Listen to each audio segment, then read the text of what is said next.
안녕하세요. 김호정 아나운서입니다. 스피치 코리아 원장이기도 하고요.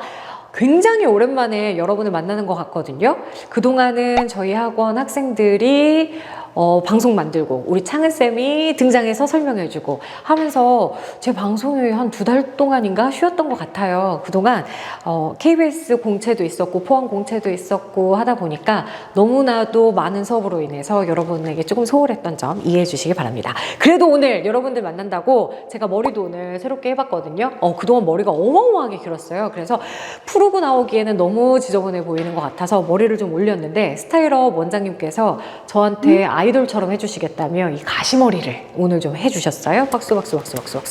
대단하시죠? 그런데 아이돌같이 보이지는 않지만 오늘 한번 새로운 머리 스타일로, 근데 굉장히 오늘 심각한 내용을 좀 하려고 하는데, 실제로 오늘 앵커들이 제일 기피하는 대상 1호 속보에 대해서 여러분들께 말씀드리려고 합니다. 지난 주말 동안 KBS 3차 카메라 테스트가 있었잖아요. 그때도 여지없이 작년에도 나왔고 2017년에도 나왔던 속보와 관련된 과제가 제출이 됐죠. 그래서 굉장히 많은 친구들이 속보에 대해서 준비를 했음에도 불구하고 사실 녹록지가 않거든요. 왜냐, 속보는 여러 가지의 내용들을 주고 우리가 그 원고를 바탕으로 내용을 구성해서 말하는 것이 아니라 지금 현재 나와 있는 사실은 요만큼인데 이만큼의 시간을 들여서 이야기를 전달해야 되기 때문에 사실 현직 아나운서들도 속보하는 거에 있어서는 굉장히 긴장을 많이 할 수밖에 없어요. 허위 사실을 알려줘도 안 될 뿐만 아니라 내 말 하나의 실수가 가짜뉴스, 허위 사실 보도가 되기 때문에 웬만하면 굉장히 안 하려고 하죠. 그런데 어쩔 수 없이 해야 되는 거. 그러니까 방송국의 입장에서는 당연히 속보를 시험에서 낼 수밖에 없다. 그리고 이것만큼 변별력이 강한 시험도 없죠. 잘하는 사람은 진짜 잘할 거고 못하는 사람들은 아예 엄두도 못 낼 테니까요. 그래서 이번에도 KBS는 여지없이 속보와 관련된 시험이 나왔다. 그러면 오늘 한번 그 속보와 관련되어서 여러분께서 어떻게 이거를 대처하고 연습을 해야 되는지를 알려드리도록 하겠습니다. 먼저 제가 뉴스의 전달력을 높이기 위해서 가장 먼저 해야 될 게 뭐라고 했죠? 육하원칙에 맞추어서 기사를 쪼개어 볼 수 있어야 된다. 그래서 내용을 이해하고 그에 맞춰서 답변하듯이 말하듯이 뉴스를 전달하다 보면 전달력이 높아진다. 그러면은 예시로 한번 문장을 들어볼게요. 한국전력이 올해 들어 3분기까지 누적 영업손실액이 21조 8천억 원으로 기록했다고 밝혔습니다. 이런 문장이 있어요. 그럼 여기에서 누가 해당하는 건 한국전력이, 그리고 언제 해당하는 건 올해 들어 3분기, 그리고 무엇이 해당하는 건 누적 영업손실액이, 그리고 어떻게는 21조 8천억 원이 되겠죠. 그래서 뉴스를 쪼개고 물어보는 거예요. 야, 누가 한국전력이 언제 올해 들어 3분기까지 무엇이 누적 영업손실액이 어떻게 됐대? 21조 8천억 원을 기록했대 라고 말해주는 거예요. 그러면 말하듯이 한국전력이 올해 들어 3분기까지 누적 영업손실액이 21조 8천억 원을 기록했다고 전했습니다 하고 말해주는 거죠. 그래서 말하듯이 전달력을 키우기 위해서 육하원칙에 맞추어서 글을 쪼개서 볼 줄 알아야 된다. 그래서 독해력을 키우자라고 말씀드렸잖아요. 뉴스의 전달력과 관련해서는 사실 너무나도 많이 여러분께 제가 방송을 했었기 때문에 과거의 동영상들 찾아보시면 쉽게 이해하실 수 있을 거예요. 자, 그러면은 우리가 조금 복습한다는 측면에서 육하원칙 중에서 뉴스를 구성할 때 가장 중요한 게 뭐다? 무엇이와 어떻게다. 그래서 사건 사고가 일어나야 뉴스의 기사가 될 수 있으니 무엇이와 어떻게를 먼저 찾아라. 하지만 가장 불필요한 거 뭐다? 빨리빨리 나와야 되는데 언제와 어디서다. 왜 안 중요해요? 언제는 지금인 거고 어디서는 당연히 우리나라니까. 그런데 언제와 어디서를 일부러 표기했다. 그건 뭐다? 중요한 거다. 방금도 제가 말씀드렸던 뉴스의 예시에서 올해 들어 3분기까지라고 말하면서 언제라는 것을 언급했잖아요. 그 이유는 뭐다? 기준점을 나타내는 거잖아요. 그래서 지금 아무 때를 말하는 게 아니라 올해 들어 3분기까지의 시점을 기준으로 누적 영업손실액을 봤더니 21조 8천억 원이더라 해서 여기는 중요하니까 써주는 거예요. 자, 그러면 이제 뉴스를 쪼개서 이해하는 법을 여러분들이 알고 계시다면 육하원칙에 맞추어서 속보 뉴스를 만들어보는 연습을 좀 해볼게요. 속보 시험은요, 간단한 상황을 제시를 해주거나 혹은 간단한 한 개의 문장 정도를 제시해준 후에 시간을 줘요. 뭐 1분 30초 동안 이 시간 동안 속보를 전달하세요 정도의 내용을 주고 이제 속보를 할 수 있도록 보는 거죠.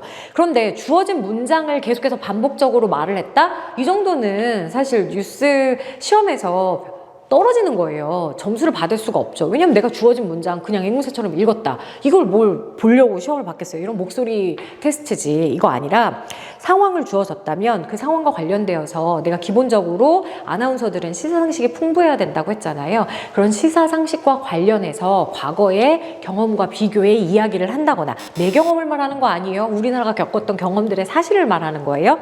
그래서 그와 관련된 이야기들을 하거나 비슷한 사건이 있었다면 그 사건과 비교를 해서 얘기를 하거나 에 대한 부분들을 말하는 거죠. 그러니까 결국은 뭐다? 즉흥 대처 능력도 중요하고 문장 구성력도 중요하지만 시사 상식과 관련되어서 얼마나 많은 지식 수준을 가지고 있느냐에 해당하는 부분도 굉장히 중요하겠죠. 예를 들어서 코로나19와 관련된 내용들을 한번 속보로 전해볼게요.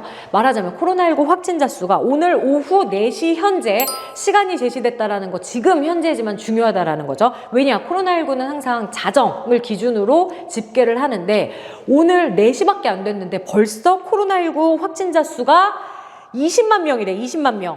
굉장히 많은 거죠. 요즘 우리 추세가 뭐 5, 6만 명이라고 쳤을 때 20만 명은 어마어마한 거. 거기다 심지어 오후 4시 현재 아직 자정까지 이렇게 많은 시간이 있는데도 불구하고 현재 20만 명이다. 그러면 속보 때려야죠.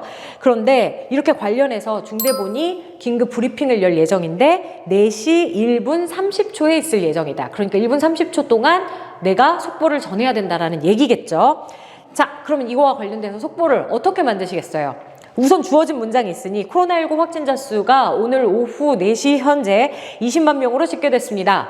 이렇게 내용을 만들면 여러분 이건 주어진 내용을 그대로 읊은 것밖에 되지 않기 때문에 큰 점수를 받을 수 없어요.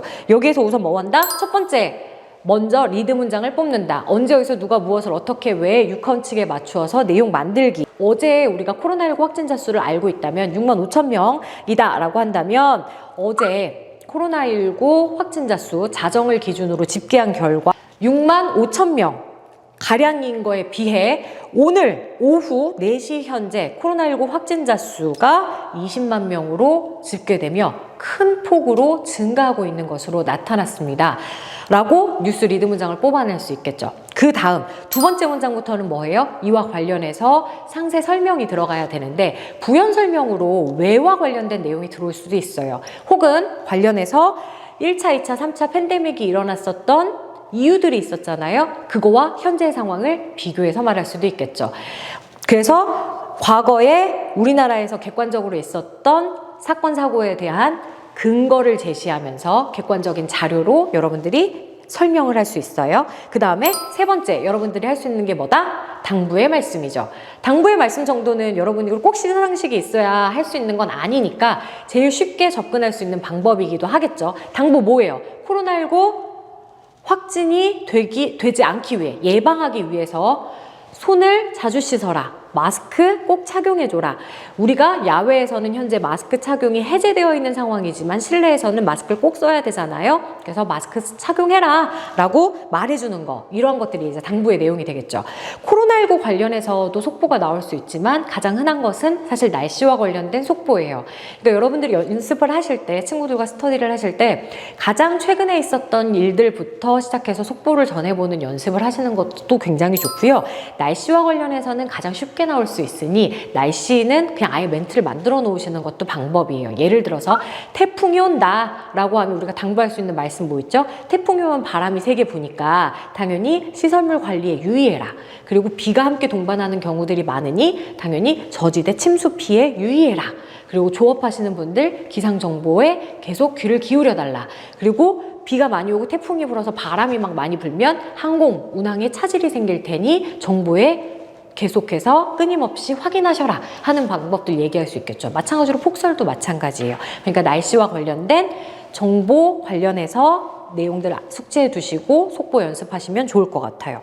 최근에 이태원과 관련되어서 참사가 있었기 때문에 그와 관련돼서 뉴스에서 굉장히 많은 속보들이 진행이 됐었어요. 여러분들이 확인하시면서 속보를 연습을 하실 수도 있을 거고, 속보 스터디 하실 때는 여러 가지 주제들을, 지금까지 속보 전달됐던 거 굉장히 많아요. 뭐 세월호 참사가 있었을 때도 마찬가지고요. 나로호가 1차, 2차, 3차 발사를 하면서 실패했을 때도 다 속보로 나왔었고요.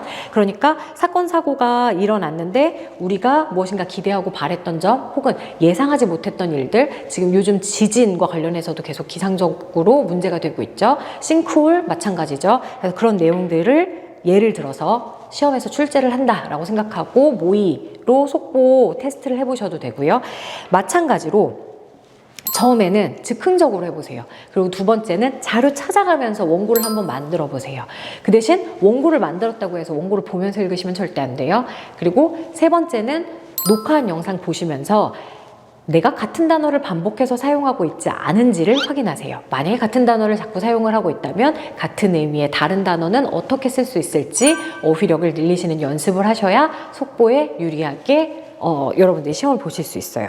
특히 반복적으로 설명하는 부분이 많기 때문에 속보의 경우에는 같은 단어를 사용하시기보다는 다른 어휘를 구사해서 차별화를 만드시는 것도 방법이 되실 수 있으니까 자주 다른 언어를 다른 어휘로 바꾸어 사용하는 연습을 많이 하셨으면 좋겠고요. 특히 MC 연습할 때도 마찬가지거든요. 여러분이 감정적인 부사어들을 표현할 때 너무라는 말을 자주 사용한다라고 하면 너무를 자주, 굉장히, 꽤로 부사어를 바꾸어서 연습하시는 것도 방법이 되실 수 있으니까 그런 것도 한번 연습을 해보시면 좋을 것 같아요. 그래서 오늘 여러분과 제가 한 거보다 속보 쓰는 방법에 대해서 해봤는데 그냥 단순하게 아직도 스터디를 리딩하는 스터디 하고 계신 분들은 없으시죠? 이렇게 즉흥적으로 대처할 수 있는 상황 제시문과 관련된 연습들 자주 하실 수 있으셨으면 좋겠고요. 오늘 배운 속보 꼭 한번 활용해 보셨으면 좋겠습니다. 오늘은 여기까지 할게요. 안녕!